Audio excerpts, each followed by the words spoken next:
election rally last week in the Caribbean country of Guyana. These black Guyanese are supporters of the man elected Prime Minister 5 years ago, Mr. Forbes Burnham. World in Action shouldn't really have been here at Mr. Burnham's rally because he banned us after Guyana's last elections in 1968. We upset the Prime Minister then by pointing out that he owed his narrow victory to an unconventional election tactic. Just enough votes were faked to let him win. Last week, despite Mr. Burnham's ban, we did go back to Guyana, discreetly camouflaged as an American film unit. We went to watch the making of a Prime Minister and to see if Mr. Burnham does it again.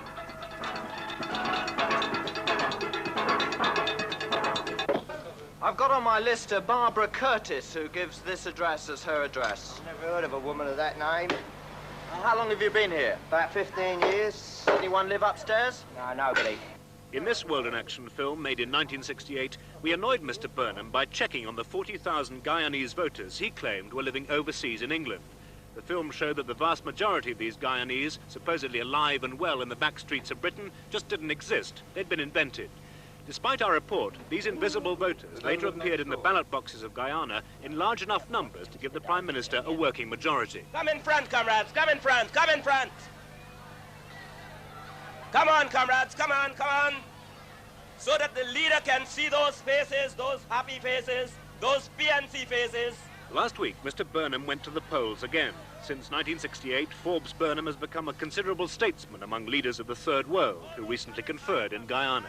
He talks the language of black power. Let me hear you give a cheer for the comrade leader as he comes on. Louder than that, comrades, louder!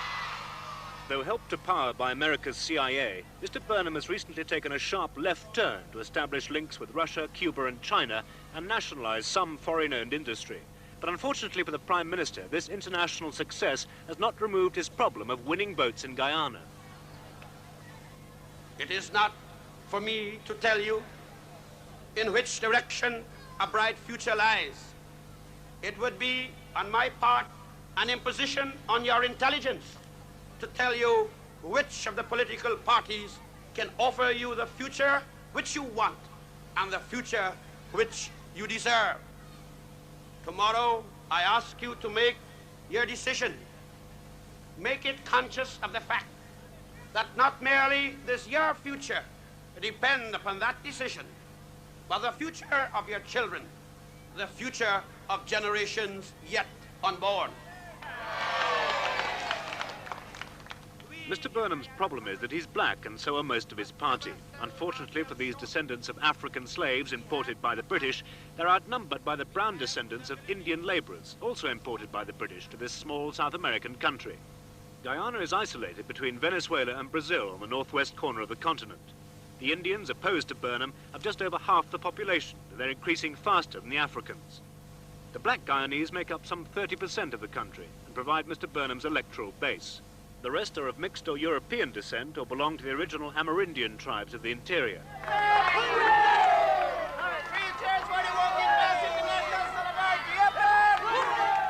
Burnham's main opponent is Cheddi Jagan, the man who first led the Guyanese in opposition to British colonial rule. He's still the Marxist hero of Guyana's biggest racial group, the Indians. Jagan was Prime Minister between 1953 and 1964. In a straight election, many think he would be again. All over the country, where we go, from one end of the country to the other, it's the same old story. Thousands and thousands of people are coming out now, in fact tens of thousands. People are fed up with the PNC. 8 years of suffering, they have decided to bring it to an end, and on Monday we see a victory for the People's Party. Jagan fears that in this election, Burnham is trying for a two-thirds majority, which would give him the power to create a one-party state, and that he'll use the same methods as last time to achieve it. Well, this election, there are so many ways in which the elections are being rigged. Number one, the voters' lists are padded. For instance, from 68 to now, the voters' lists have increased by 24%. This is impossible because the net increase per year in the population is 2.5%. The problem for Mr. Burnham and his supporters is simple: how to keep power in a country where the racial majority is Indian. And this time the Prime Minister is aiming for something more ambitious than a simple victory. This time he wants a two-thirds majority, enough to change the country's constitution. But before this election, he promised that the irregularities of 1968 would not occur again. Well, the irregularities which we noted were primarily an excessive number of registration of Guyanese overseas. And what is noteworthy, that of the number supposedly registered in 1968, slightly over only 50% voted, as against a poll here of over 90%. And it was because of the precautions we took that the poll overseas was relatively so low. The re-preparation of the lists, I think, this time will avoid that. To check on Mr. Burnham's change of heart, World in Action got possession of the new lists of Guyanese registered to vote and said to be living in England. These were compiled about 6 months ago. The first signs were promising. The number of Guyanese said to be in Britain had been reduced from 40,000 last time to 18,000, a total just about in line with the recent British census. Perhaps this time Mr. Burnham was playing it straight. But our first experiences in London raised some doubts. Do you live next door to this house they're pulling down? That's correct. I live in here. I'm looking for Mr. Eric Nightingale. Did he ever live there? No, not 15 years. I've been living here 15 years. Does Peggy Bennett live here? No. Has she ever lived here? Not that I know of, no. No, not to my knowledge. Well, not in this particular part of the street. Not since 1935, anyway. Can you tell me, does Maurice Phillips live here? No. Or Oliver Phillips? No. Or Pauline Phillips? No. Or Robert Phillips? Never heard of him. Excuse me, we're looking at 23 Road Street. Well, it was here about 2 years back, but the road's been cut off with corrugated iron, and it's just erected new flats. How long ago was that? About 2 years. From the official lists, we took 550 names and addresses of voters in London, Birmingham and Manchester. First we checked 350 in London. We found that less than a third were genuine. Sunwell Street in Peckham has been closed off for a year and the houses demolished. And here, where number 2 used to be, Nurse Joyce Duncan is still supposed to live and vote. Many of the London addresses were being converted by building firms. At 8 Balham Park Road, Horace Lynch was listed. This was 8 Balham Park Road. Yes, Governor, I shall carry on working. This was 8 or 9, 10 Balham Road, I see. When was it vacated? When people last lived here? Over a year ago. It was well over a year ago. Definitely. Oh, I see. Okay, thanks very much indeed. Well, you're not going away just yet. What's your telephone number? Out of every 10 names on the overseas list in London, 3 proved to be genuine, a bit more than last time. So to underpin our London survey, we checked another 200 names in Birmingham and Manchester. And it was in Birmingham that we got conclusive proof that Mr. Burnham's men were at it again. Only 2% of the addresses sampled were found to be genuine. Any thought that Mr. Burnham might have employed more subtle methods this time was soon dispelled. Is this 104 Antrobus Road? Yeah. Does a Mr. Geoffrey Baker live here? No, I've never heard of him. So there's nobody called Price here at the moment? No. From Guyana? No. Birmingham had its own special fraud. 29% of the streets and houses named did not exist at all. Here in demolished Camden Street, where John Hales is listed, we found a burst water main and a factory. In Manchester, we got a sense of how one overseas vote fiddle was done. Many of the people on Mr. Burnham's lists here did exist. The only problem was that they were Jamaicans, not Guyanese. However, some of Mr. Burnham's fixers at least have a sense of humour. We went looking for Raymond Gray, listed as a fitter, and Beverly Lawrence, a clerk. Mrs. Gray, this is 356 William Kent Crescent in New York. Yeah. Can you tell me where you're from? I'm from Jamaica. Do you know how you got onto the Guyana voting list? Because No. we have your name here, you see. No, I don't know. No. Now, Stanley Gray, according to this, is a farmer. Is that right? Is he still a farmer? Oh, well, he couldn't do farming here now. He's working in a factory. Can you tell me about Raymond Gray? He's described as a fitter. Do you know how old is All he? I know about Raymond, he's only 6-year-old. And it's just that's Raymond there, yeah? Yeah, this is Raymond. So you don't know how he got on the list at all? No. And he hasn't voted in the election? Oh, can he vote? Could he vote? He's too small to vote anyway. He's only 6. Is that Beverly? Yeah, she's Beverly. That's Beverly Lawrence? Yeah. How old is she? She's 7 months. 7 months? Yeah. Did you know she's down on the Guyanese election list? No. She's actually down here with a vote to vote in Guyana. She's a separate. No, I didn't know. Do you know how else you could have got on the list? I don't know, no idea at all. Are you from Guyana? No, Jamaica. The fixers were also ingenious. Jamaicans in Manchester told us that 2 months ago they'd been offered free land in Guyana, but those who applied had to fill in forms, giving their addresses and the names of wives and all children. Suddenly, all these Jamaican names turned up on the overseas voting list for Guyana. One Jamaican joined in the spirit of the thing and actually voted. Fred Finlayson. How many people voted from this house? 3. 3? There are 8 down here. There are 8 people living here. 8 with kids, yes. Oh, 8 with kids? Yes. So some of your children might be on this list? Yes. But you only had 3 votes? Yes. Why did you vote in the Guyana elections? Well, I expect to go there, you know. You expect to go to Guyana? Yeah. But you are a Jamaican? Yes. You think that's okay to vote in the Guyana elections? Makes no difference.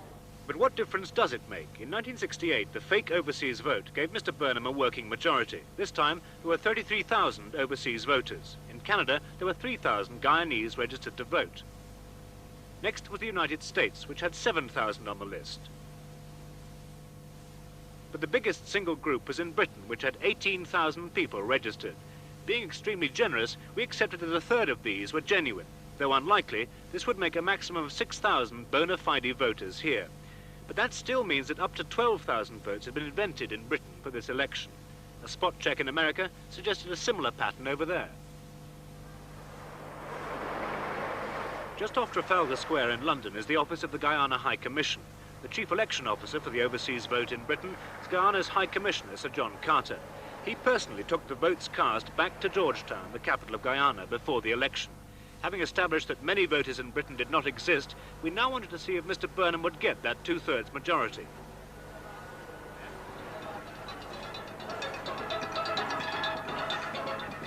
So we went back to Guyana to see what happened. To get round the ban on World in Action, we sent an American colleague in from New York with an American film unit to cover the election campaign. Voting is simple. All you are required to do is to put an X opposite the list of candidates of the party of your choice. Voting is secret. When the presiding officer has given you a ballot paper, go into the polling compartment and mark your ballot. Before you put the ballot paper into the ballot box, your finger will be stained with electoral ink. Having done this, you are to leave the polling place quickly and quietly. When the polls opened early last Monday, the opposition leader, Cherry Jagan, toured the Indian areas where his support was strong. It soon became clear that things were not going smoothly. So they didn't give you a paper to vote? No, they don't give me. When they make me swear everything. When I don't swear, they ask that one, ask that one. They say, we can't give me a ballot paper. Michelle give me my card. He said, no. They go put it right and post it with me. We don't want that. It's damn nonsense. Oh, well, anyway, we can see just now why. We're waiting for some government name in the list.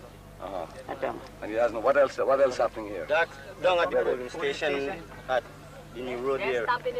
They have 3 comrades there that they fell by the women by name of Ruby something vote for 3 people there.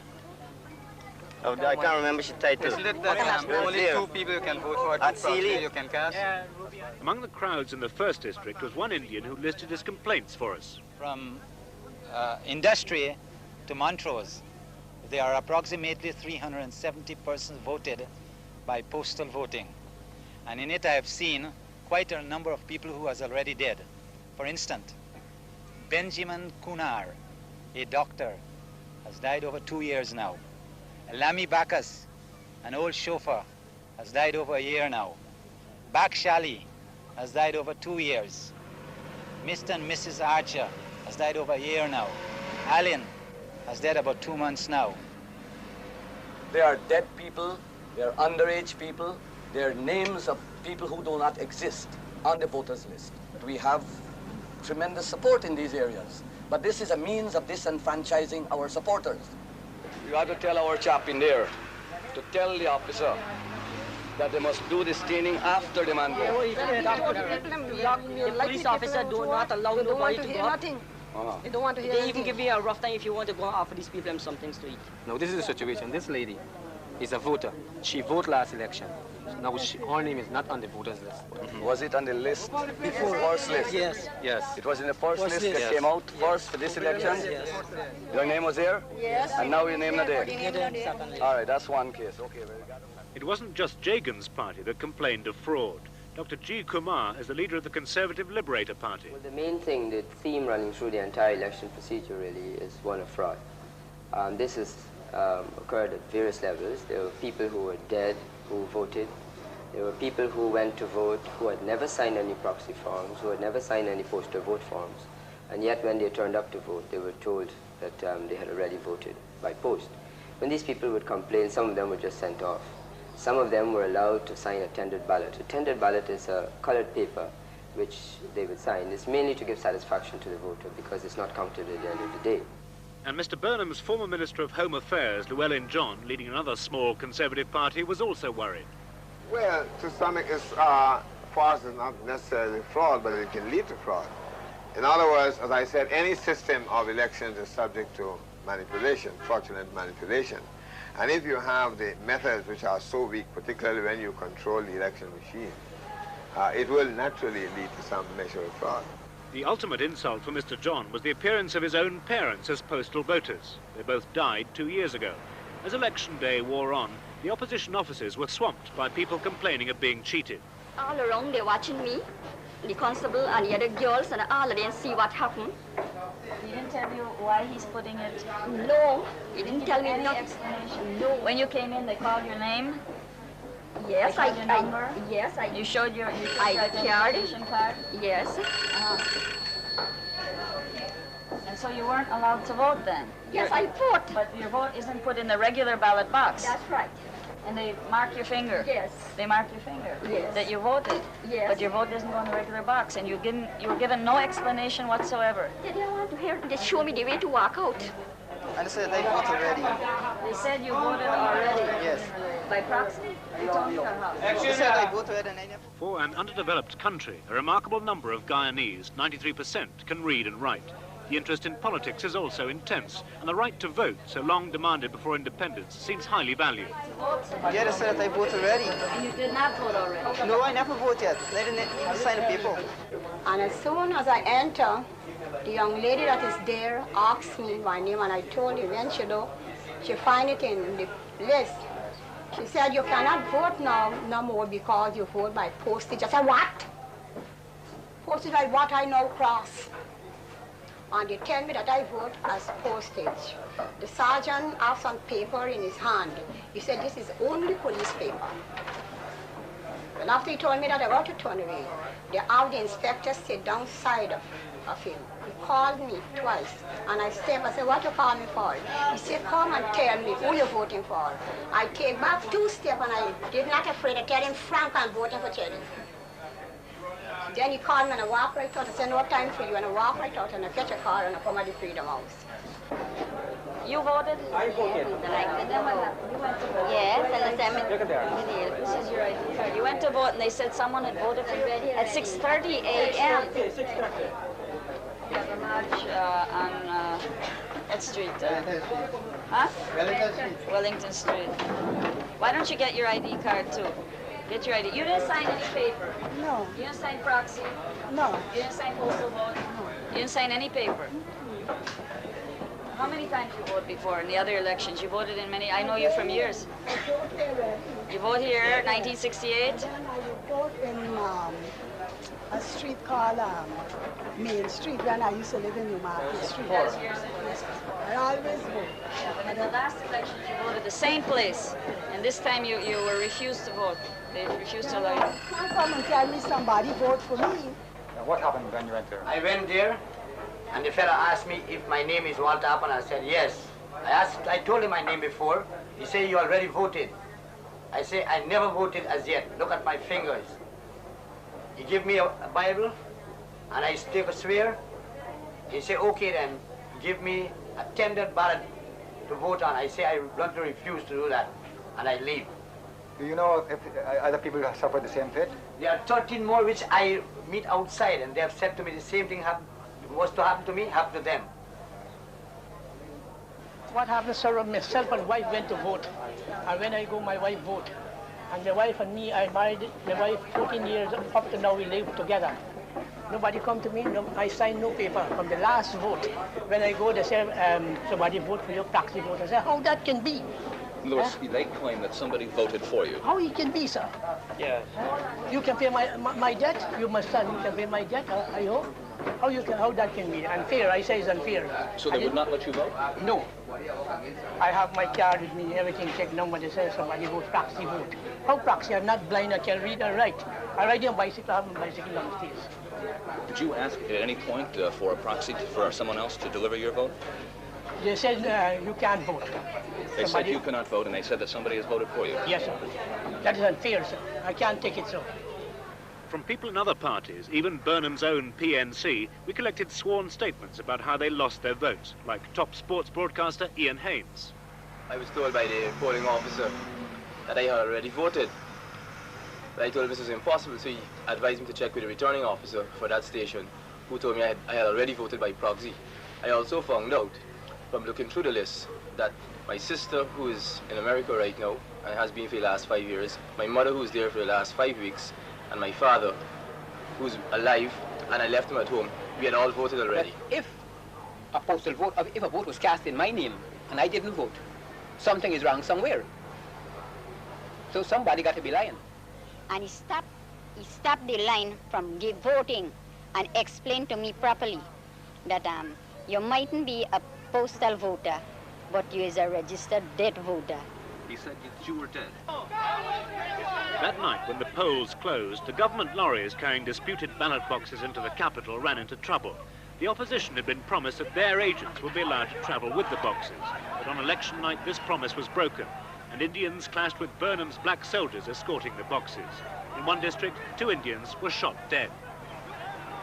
Boxes from 3 or 4 miles away from Georgetown did not reach the counting area at 9 o'clock this morning, and polling finished at 6 o'clock yesterday. So we have grave fears that there will be many irregularities, and that the reason why these boxes have not reached is because they're being tampered with. As the results were declared in the government press room, Burnham's series of resounding victories in Indian strongholds now caused remarkably little surprise. The waiting pressmen preferred to play cards. Burnham won 37 seats, Jagan won only 14, and Kumar got 2. So the Prime Minister gained his 2/3 majority by just 2 seats. The invisible voters of England had helped him home again. Altogether, 29,000 overseas votes were cast. Even allowing for the unlikely assumption that all 15,000 in the rest of the world were genuine, 14,000 votes must still have come from Britain. Again, being extremely generous, only 6,000 here could possibly be genuine. So 8,000 votes in Britain were bogus. The remainder of the 29,000 cast are just as dubious. Not surprisingly, 98% of the overseas votes went to Mr. Burnham, who got his 2/3 majority with the unwitting help of Raymond, the 6-year-old fitter of Manchester, and Beverley, the baby office clerk, both caught up in the politics of a faraway country where the opposition now fears for the future. People are willing to go and vote because they realize that their entire future hangs on this question of election. We are a peaceful people. We are not thinking of violent revolution. But the people have become very frustrated, very disillusioned, very disenchanted by what has been happening over the past several years. We feel that it is necessary for the people to understand clearly, step by step, it's a part of their political education, that they must understand. Either they force the government to have free and fair elections by mass action, or we have to find some other means to get into power. The people must be able to see that the electoral road is completely closed to them, and other means have to be used. So far as the one-party state is concerned, I've over and over again said that Guyana's tradition is contrary to the establishment of any one-party state. And secondly, I myself am against the one-party state. With whom do you debate? Against whom do you test your policies and your programs if you have a docile one-party state? It may work well in other countries and in other states, but certainly, in my opinion, it will not work well or at all in Guyana. So Mr. Burnham, despite his promise of a fair election, seems to have done it again, with the result that the opposition has today withdrawn from the new parliament. And should Mr. Burnham change his mind about a one-party state, his supporters will at least be spared the charade of populating the back streets of Britain with invisible Guyanese in 1978.